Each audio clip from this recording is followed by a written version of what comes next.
주님께서 여러분과 함께 요한이 전한 거룩한 복음입니다. 알고 주간 첫날 저녁이 되자 제자들은 유다인들이 두려워 문을 모두 잠가놓고 있었다. 그런데 예수님께서 오셔 가운데 서시며 평화가 너희와 함께 하고 그들에게 말씀하셨다. 이렇게 말씀하시고 나서 당신의 두 손과 옆구리를 그들에게 보여주셨다. 제자들은 주님을 뵙고 기뻐하였다. 예수님께서 다시 그들에게 이르셨다.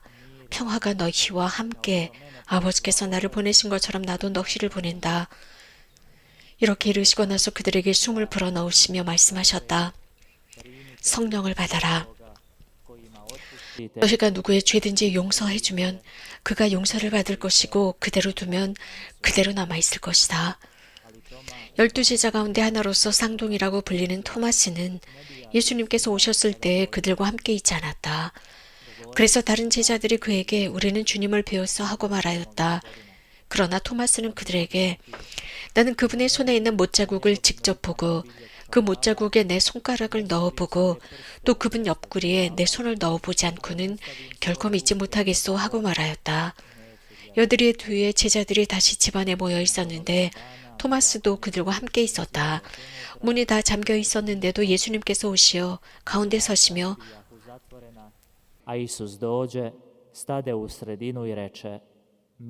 너희와 함께 하고 말씀하셨다.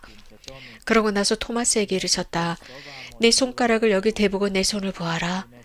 내 손을 뻗어 내 옆구리에 넣어 보아라. 그리고 의심을 버리고 믿어라.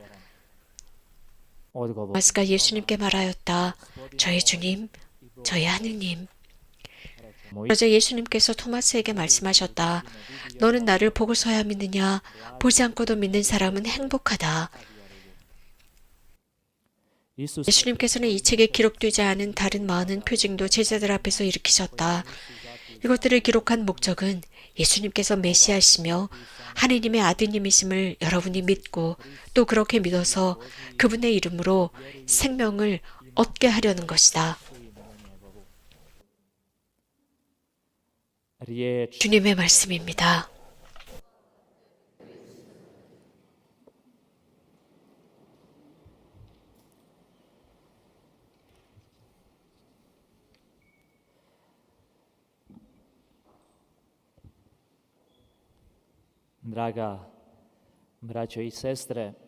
사랑하는 형제자매 여러분,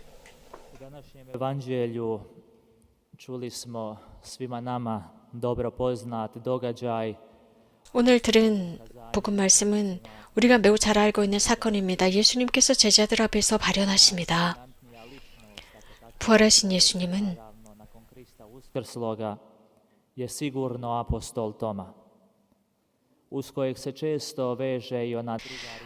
토마스에게 아주 중요한 역할을 합니다. 사실 토마하면 불신앙이라는 말과 연결됩니다. 이것으로도 괜찮다 싶습니다. 하지만 우리가 좀 더 생각해 보아야 할 것은 그의 인격이나 그의 활동, 또 예수님과 그의 관계, 예수님을 따랐던 것들도 생각해 볼 수 있습니다. 이런 모든 것들을 통틀어서 본다면 이 토마가 지녔던 토마스의 불신앙은 그저 믿지 않았다가 아니라 한 과정이라고 볼 수 있습니다.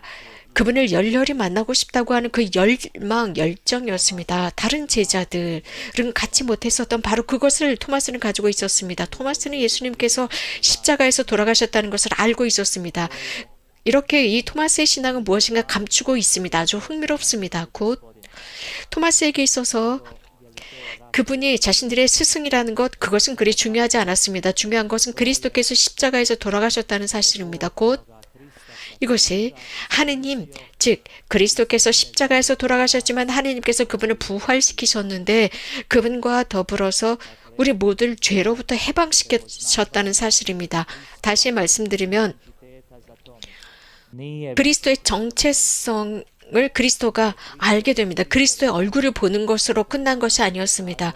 그분의 상처, 즉 그 상처를 보여주는 것은 바로 그분의 무한하신 사랑을 드러내고 있습니다. 토마스는 십자가 없이는 믿고 싶어 하지 않았습니다. 토마스는 십자가에 매달리신 그 그리스도, 그래서 그 십자가에서 우리에게 당신 자신이 선물이 되시는 모습, 그런 분이 돌아가셨고 죽은 이들로부터 부활하신 바로 그분을 만나고 싶어 했습니다. 그래서 토마스는 나의 하느님, 나의 주님이라고 고백합니다. 토마스는 12사도들 중에 가장 먼저 스승에 대한 그 신앙을 고백합니다. 그분을 알아보면서 주님으로만이 아니라 하느님으로 알아보면서 신앙 고백을 합니다. 이러한 하느님 알아보기의 결과는 토마스에게 있어서 그리스도를 십자가에 매달리셨던 그 그리스도를 증언하는 사람이 됩니다. 그리스도인 전통에 의하면 토마스는 12사도들 중에 가장 먼 곳까지 갑니다. 인도까지 갑니다. 그래서 그 인도에는 지금도 토마스 덕분에 이 그리스도 신앙이 전해졌다고 합니다.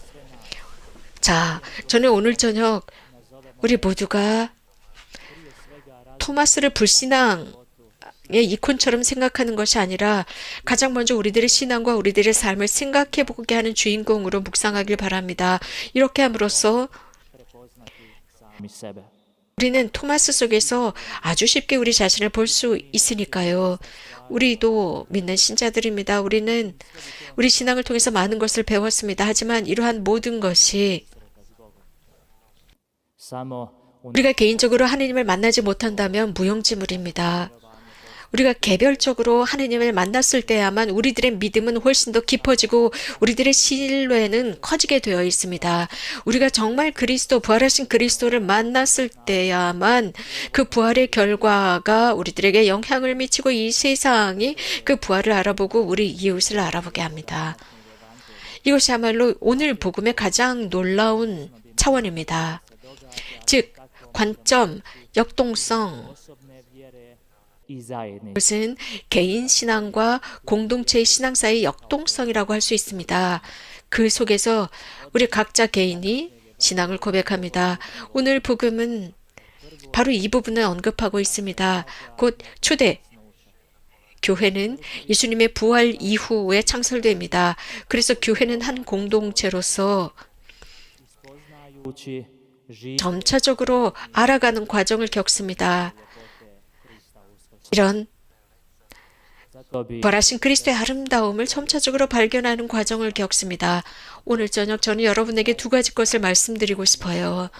곧 공동체, 그 공동체는 나의 기도와 나의 신심을 고백하고 또 하느님의 자비를 받을 수 있는 곳입니다. 토마스로부터 항상 출발하도록 하겠습니다. 토마스는 잘못을 저질렀습니다. 왜냐하면 함께 있다가 그 자리에 없었습니다. 왜인지는 아무도 모릅니다.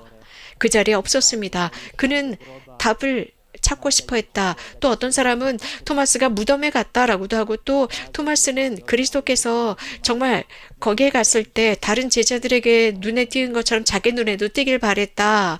이런 말들을 하지만 복음에서는 아무 이야기도 전하고 있지 않습니다. 토마스가 잘못했던 것처럼 토마스는 한 사람으로서 하느님을 찾고 있었던 사람입니다.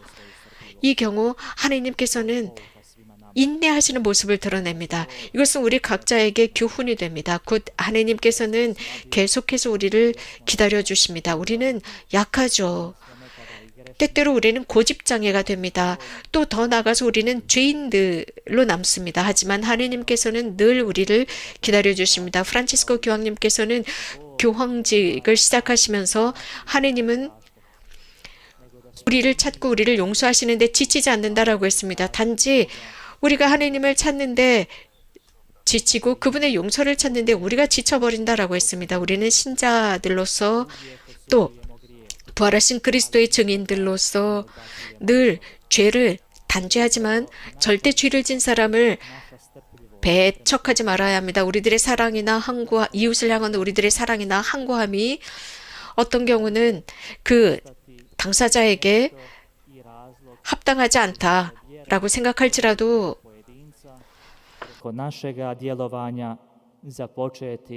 그분처럼 기다려주고 사랑합시다.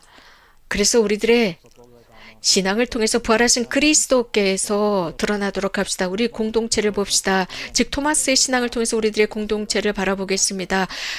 자잘한 함정들이 있습니다. 혹은 자잘한 우리들의 태도들이 있는데 가장 먼저 우리는 가끔씩 주님께 가고자 하면서 즉 우리 영성은 무엇인가 하고자 하면서도 주님을 멀리 있게 만들어 버립니다. 그래서 공동체에서 우리가 상상했던 것, 우리와 하느님 사이의 그런 것들을 상상하면서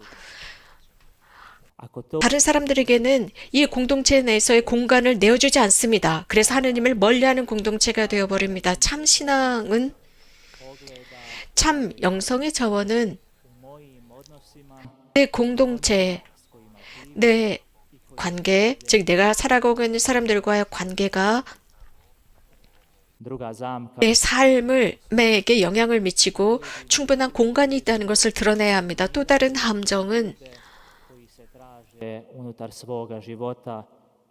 공동체 내에서 그들의 신앙의 길을 견눈질하는 것입니다. 그러면서 그 어떤 과오나 그 어떤 잘못, 성숙하는 단계에서 그 어떤 과오나 잘못도 인정해주지 않습니다. 이것은 어려운 일입니다. 즉, 그래서 그 사람을 지나치게 어떤 도덕적인 잣대를 대버리는 것입니다. 형제자매 여러분, 자, 이런 상태에 여러분이 계신다면 오늘 복음을 기억해 봅시다. 예수님께서는 토마스를 단죄하지 않으셨습니다. 오히려 가까이 와라. 와서 나를 만져보아라. 내 손가락으로 여기에 대어보아라. 예수님은 사랑과 한과함을 지니셨습니다. 그래서 이 토마스가 신앙을 되찾을 수 있도록 도와주셨습니다. 이것이 우리 그리스도인의 과제입니다. 정말 우리가 그분의 제자들이라고 부르고 싶다면 말입니다. 오늘은 자비주일입니다. 몇 년 전부터 우리는 자비신심이 확산되어 가고 있는 것을 보아왔습니다. 이 부분에 관해서 한 가지 강조하고 싶은 게 있습니다. 하느님의 자비는 무엇인가? 하느님께서 인간을 대하시는 행동 중에 무엇인가 외톨이로 떨어져 있는 것이 아닙니다. 그것은 사랑입니다. 사랑이 관계를 통해서 실현됩니다. 자비도 마찬가지입니다. 우리는 어떤 수동적인 사람이 아니라 사랑의 선물로서 우리를 움직이게 만듭니다. 사랑하게 만들고 용서하게 만듭니다. 그분께서 우리를 사랑하고 용서하신 것처럼입니다. 그리스도는 당신의 상처를 통해서 드러내셨습니다. 그래서 우리도 부활하신 그리스도를 믿는다 하면 증인이 되도록 노력합시다. 그저 하느님의 자비를 우리를 위해서만, 우리들의 구원을 위해서만 청하는 것으로 끝나지 말아야 합니다. 오히려 신앙의 눈길로 또 그리스도의 부활로 잘 정리되고 그분의 사랑과 자비를 통해서 이웃을 만나러 갑시다. 이것은 가장 아름다운 표정이 되고 가장 멋진 컨펌이 됩니다. 그래서 올해 우리는 신자들로서 참 의미의 부활을 경험했다라고 말할 수 있습니다. 가장 오래된 기도 중에 한 가지는 이렇게 기도하고 있습니다. 주님, 당신의 전능하심으로 가장 먼저 자비로 우리를 용서하십니다. 라고 했는데 복음에서 분명히 드러나는 것은 하느님의 자비는 그저 아버지의 활동이 아닙니다. 판단 기준이 됩니다. 즉, 그분의 참 아들과 딸들이 누구인지 판단 기준이 됩니다. 우리가 정말 이렇게 할 수 있는 능력이 있는지 성찰해 보아야 합니다. 강론을 마치면서 오늘 복음의 한 구절을 인용하겠습니다. 문은 닫혀 있었습니다. 문을 닫고 있는데 예수님께서 그들 가운데 오셔서 평화가 너희와 함께 라고 하셨습니다. 사랑하는 형제자매 여러분, 이것은 우리들의 차원을 넘어서는 것이 부활이라는 것을 보여줍니다. 하느님께서는 부활을 통해서 모든 방해, 장애를 없애십니다. 우리들의 삶의 오랜 여정 속에서 잘못된 안전함으로부터 우리들을 해방시키십니다. 우리는 참 자유인으로서 이 신앙을 증언할 수 있습니다. 오늘 저녁 이 자리에서 언급된 모든 것, 그것을 우리들의 힘으로 하는 것이 아니라 신앙의 힘으로 또 부활에 의해서 잘 정리된 상태로 Amen. 그리스도께서 우리들에게 유산을 주심을 인식하도록 합시다. 아멘.